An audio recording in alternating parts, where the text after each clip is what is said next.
یہ بات درست ہے، اس کو ہمیں کھلے دل سے قبول کرنا چاہیے کہ ہم مسلمان ہونے کے باوجود ان قدروں کو اختیار نہ کر سکے جو ہمارے آقا نے ہمیں دی. اکبر الہٰبادی نے کہا تھا، مس پہ ہے اپنی نظر اور سیم ان کے ہاتھ میں. ہم تو تانبے پہ نظر جمائے ہوئے ہیں اور چاندی وہ لوگ لے گئے. اقدار عالیہ، رویوں کی خوبصورتی، قوانین کی بالادستی اور زندگی کا بہت سارا جمال وہ ہم سے چھین کے لے گئے. یہ خزانہ ہمارا تھا، لیکن صاحب جام اسی کا جو بڑھ کے تھام لے، جو بھی محنت کرے. ایک وہ زمانہ بھی تھا کہ شارلمان اس کے لارڈز ابھی دستخط کرنے کی مشق سے گزر رہے تھے. ابن حزم کے قلم سے 1000 کتابیں نکل چکی تھی. وہ زمانہ بھی ہم نے دیکھا جب پیرس میں کیچڑ تھا اور بغداد عروس البلاد کہلاتا تھا. ہم نے وہ دور بھی دیکھا ہے جب وہ سواد آشنا بھی نہیں تھے، حرف آشنا بھی نہیں تھے، اور ہمارے منجم ستاروں پہ کمندے ڈالتے تھے. جب ہم محنت کرتے، خدائے زندہ زندوں کا خدا ہے، یہ اس کا اصول ہے، یہ اس کا ضابطہ ہے. لیکن جب ہم جو ہیں وہ پیچھے آ گئے تو انہوں نے آگے بڑھ کر جام تھام لیا. یہ بات میں ضرور کہوں گا، خیر کی قدریں جہاں بھی ہیں، کسی کفر کے معاشرے میں بھی ہیں، لیکن وہ پھوٹتی میرے حضور کے قدموں سے ہی ہیں.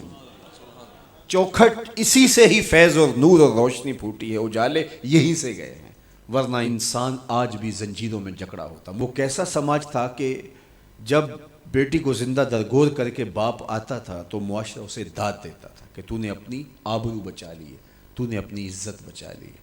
اور یہ اتنا بڑا گھنونا جرم. قیامت کے دن سب سے پہلا سوال نماز کا ہوگا، لیکن سب سے پہلا فیصلہ قتل کا ہوگا.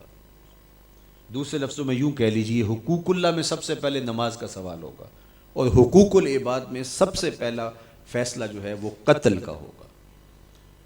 اور قتل میں بھی وہ بچیاں جو زندہ درگور کی گئی، ان کا مقدمہ پہلے لایا جائے گا.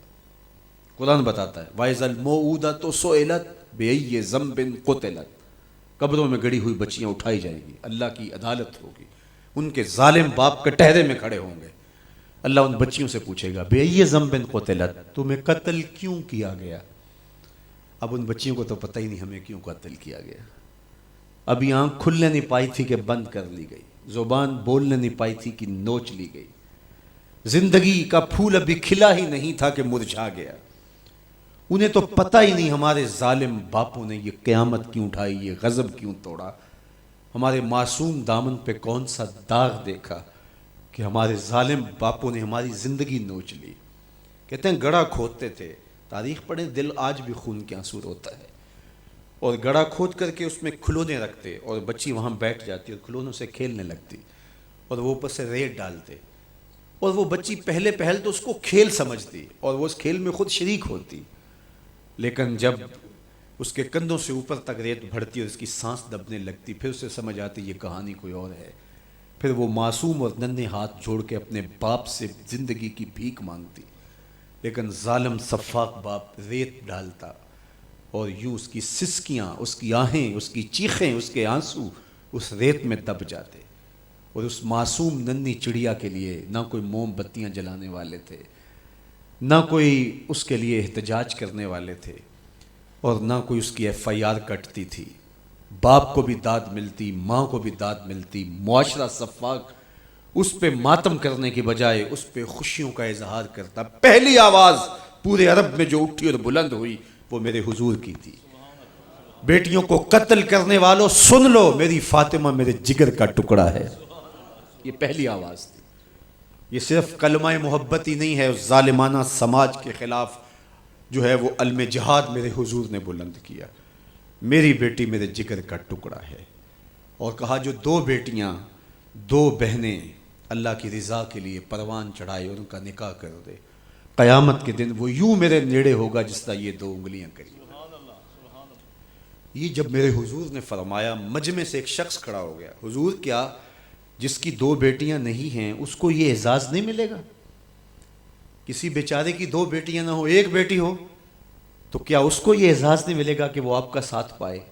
حضور نے فرمایا اسے بھی ملے گا.